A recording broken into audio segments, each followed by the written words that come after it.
हा द्वीप माझ्यासाठी छोटा आहे, थोडा आहे. आम्ही तिघे एका द्वीपावर राहतो. अन्य बांधव माझे वेगवेगळ्या द्वीपांवर एकटे राहत आहेत. मला वेगळं स्थान हवंय. परमात्मा म्हणाला, ठीक आहे बरं, तुला 21 ब्रह्मांड देतो. जसा एक धनिक पिता आपल्या पुत्राला 21 भूखंड देतो की घे बेटा, हे तुझ्या हिश्श्यात 21 भूखंड आलेत. आता ते भूखंड मिळाल्यावर, 21 ब्रह्मांड मिळाल्यावर क्षरब्रह्म, आम्ही संतांच्या भाषेत याला क्षरब्रह्म म्हणतो. क्षरब्रह्म, क्षर अक्षर, अक्षर तर हे अक्षरब्रह्म, तर हे परब्रह्म आहे जे अचिंतच्या वचनातून उत्पन्न झालंय.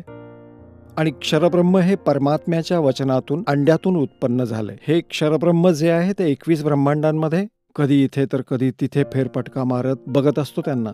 त्याने मनात म्हटलं, त्याने विचार केला की यात काही बांधकाम व्हायला हवं. त्या उद्देशाने त्याने पुन्हा 70 युगांपर्यंत तप केलं. तेव्हा परमेश्वरानं विचारलं की बाबा आता काय पाहिजे? भूखंड तर तुला दिले, 21 ब्रह्मांड दिली. तेव्हा यानं म्हटलं की प्रभू, काही कन्स्ट्रक्शनचं बांधकाम सामुग्री द्या, म्हणजे मी तिथे काही रचनात्मक बनवू शकेन. आता जसे भूखंड दिले आहेत, त्याच्याजवळ तर काहीच नाहीये. पित्याकडे मागतो आहे, थोडे पैसे द्या, म्हणजे विटा, सिमेंट, सामुग्री उपलब्ध करा. तर परमेश्वर कबीर देवांनी ह्या क्षरपुरुषाला, क्षरब्रह्माला 5 तत्व आणि 3 गुण दिले. म्हणाले, हे घे बेटा, बनव खेळणी आणि खेळ त्यांच्याशी. हे प्राप्त करून तो प्रसन्न झाला. मग त्याने विचार केला की मी यात निर्मिती पण करीन. मग एकट्याचं कसं मन लागणार माझं? त्याने विचार केला की काही आत्मे पण प्राप्त करून घेतो ईश्वराकडून. ह्या क्षरब्रह्माने, ह्या काल भगवानाने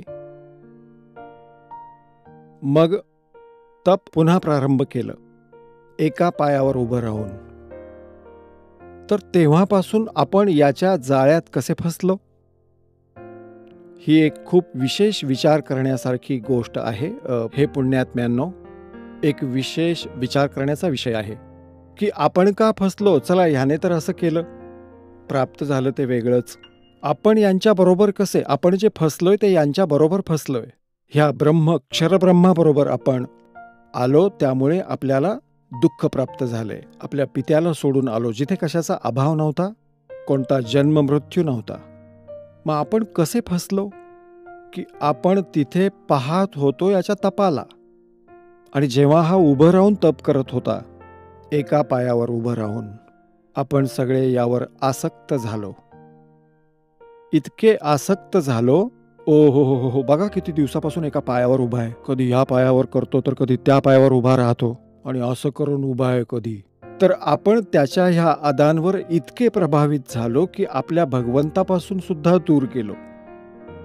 जो आम्हाला सगळी सुख देत होता, सगळ्या सुविधा उपलब्ध करून देत होता, आपण त्याच्यापासून दूर जाऊन ह्याच्याकडे आसक्त झालो.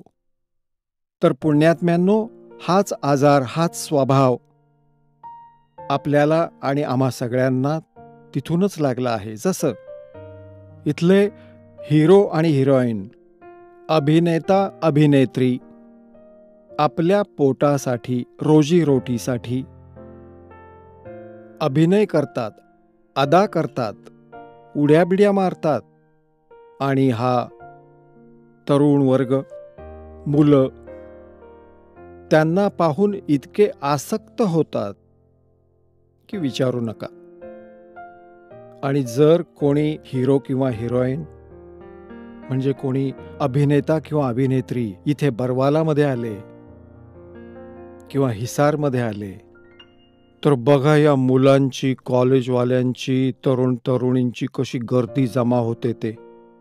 आणि कमीत कमी 200, 300, 400 फूट लांब उभं राहून बघतील ते आणि म्हणतील, तो बघा, तो उभा आहे ना, आमका नेता, अभिनेता, ती उभी आहे, ती फलाणी अभिनेत्री. आता ते तर सगळं आपल्या पोटासाठी करतायत हे काम, आणि ही मुलं विनाकारण तिथं जातायत त्यांना पाहण्यासाठी. काही घेणं ना देणं, काय देणार त्यांना तो? आणि धक्के खाऊन संध्याकाळी उपाशी आपल्या घरी परत जातात. अगदी अशाच प्रकारे आपण ह्या काळावर आसक्त झालो आहोत आणि भगवानापासून मनाने आपण दूर गेलो. परमेश्वर कबीर देवांनी अनेक वेळा आकाशवाणी केली की कोणीही ह्या ज्योत निरंजनाच्या नाटकाकडे पाहू नका, त्यावर प्रभावित होऊ नका. आपण आपल्या मालकावर लक्ष द्या. पण आपण वरून तर सावधान झालो, आपण याची बिलकुल इच्छा करीत नाही, पण आतला पीळ गेला नाही. तो तर अंतर्यामी आहे, परमात्मा. मग त्याने परमात्म्याने पुन्हा पुन्हा सांगून सुद्धा आम्ही ह्या काळावरून आपलं मन हटवू शकलो नाही, आत्म्याला हटवू शकलो नाही, आणि आतून मात्र ही इच्छा चिरंतन राहिली.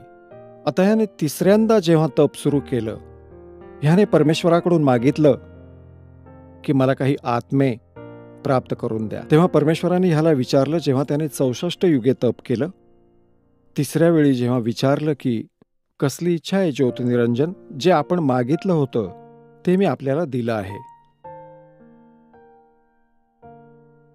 आता तू का हट्ट करतोयस?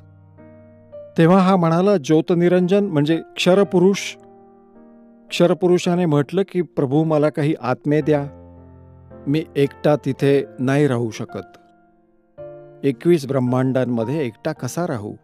तेव्हा परमेश्वर म्हणाले की बघ, तुझ्या तपाच्या मोबदल्यात 64 युग जे तप केलेस त्याच्या बदल्यात आणखी राज्य देऊ शकतो,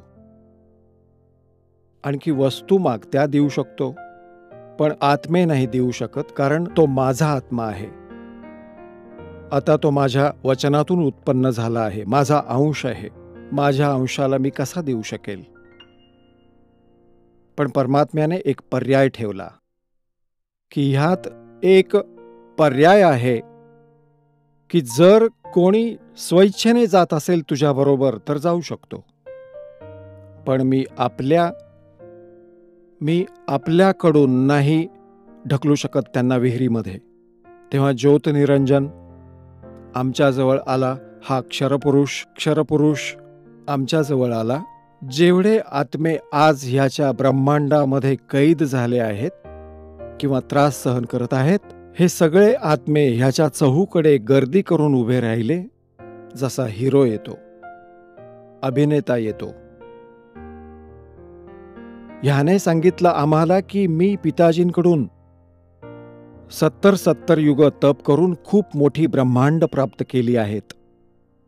तिथे स्वर्ग बनवेन, महास्वर्ग बनवेन, हिरे पाचू लाल यांचे पहाड बनवेन, तिथं मी दुधाची नदी वाहवेन आणि तुम्ही याल माझ्याबरोबर.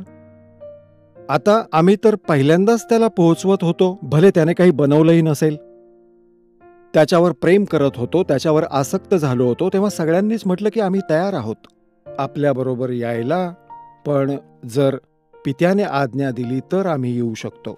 ह्या अक्षरपुरुषाने परमेश्वर कबीर देवांना पूर्ण ब्रह्मला, परम अक्षर ब्रह्मला प्रार्थना केली की परत येऊन प्रभूच्या जवळ जाऊन उभं राहून हात जोडून म्हणाला की परमेश्वरा, काही आत्मे माझ्याबरोबर जाण्यास सहमत आहेत. परमात्म्याने म्हटलं, परमेश्वर कबीर देवांनी म्हटलं की माझ्या समोर हो म्हणू दे, तर मी मानीन, तर पाठवीन. आता परमेश्वर आले, कबीरदेव आमच्याजवळ, सोबत ज्योतनिरंजन पण आला. परमेश्वर कबीर देवांनी परमक्षर ब्रह्मने विचारलं की आत्म्यांनो, जे ज्योतिनिरंजनाबरोबर म्हणजे क्षरपुरुषाबरोबर जाऊ इच्छितात त्यांनी हात वर करून स्वीकृती द्या. आता आपल्या पित्यासमोर हिम्मत नाही झाली कोणत्याही आत्म्याची की इतका धीटपणा करेल. सगळ्यांनी माना खाली घातल्या. तेव्हा परमेश्वर म्हणाले की अरे ज्योतनिरंजन, अरे क्षरपुरुष, आपण तर म्हणत होतात की काही आत्मे तयार आहेत, हे तर कोणीच बोलत नाहीत, सन्नाटा पसरलाय. तेव्हा एक आत्मा सगळ्यात प्रथम उभा राहिला. त्याने विचार केला की नाहीतर आपण इथेच राहू. त्याने उभं राहून म्हटलं की पिताजी, त्याने हात वर केला आणि म्हणाला, पिताजी मी जाऊ इच्छितो. मग काय त्याच्यासारखेच सगळे विचार करू लागले की आपण का मागे राहायचं. आम्ही पण सगळ्यांनी केला असा, सगळ्यांनी हात वर केला. जेवढे अब्जागणित अगणित इथं आले होते ना, मोजदाद नाही करू शकत त्या सगळ्या जीवांची. परमात्म्याच्या जवळ तर सगळं गणित आहे, सगळा तपशील आहे, पण आपण नाही करू शकत जीवसंख्या. जेवढेही 21 ब्रह्मांडात प्राणी आहेत, हे सगळे सतलोकातून आले आहेत. मुंगी असो किंवा हत्ती असो, रंक असो, राजा असो, कोणत्याही पशुपक्ष्याची योनी असो, जीवजंतू सुद्धा भोगत आहेत. तर परमेश्वर म्हणाले, चला ठीक आहे. ज्योत निरंजन, ज्यांनी ज्यांनी मनापासून तुझ्याबरोबर यायची इच्छा व्यक्त केली आहे, जे इच्छाशक्तीने सगळे जात आहेत, त्यांचे सगळ्यांचे नंबर मी लिहून घेतलेत. ते माझ्याकडे आहेत. तुम्ही जा तुमच्या ब्रह्मांडात, कारण ही ब्रह्मांड तिथंच होती, सतलोकाच्या एका कोपऱ्यामध्ये, बिलकुल एकांत ठिकाणी, सतलोकात. आणि आपण राहत होतो एका मुख्य सतलोकात. जसं एकतर बाहेरची गावं असतात दिल्ली क्षेत्राच्या, दिल्ली राज्याच्या, एक शहरांचं स्थान, मधलं जे स्थान असतं, आम्ही तिथे राहत होतो. आणि हे कालचे होते. समजा दिल्लीच्या बाहेर 21 ब्रह्मांड होती. हा निरंजन गेला तिकडे स्वतःच्या ब्रह्मांडामध्ये. हा क्षरपुरुष, याला ज्योत निरंजन सुद्धा म्हणतात, याला काळ सुद्धा म्हणतात. पुढे जाऊन याला अनेक नावं देण्यात आली आहेत याच कहाणीमध्ये.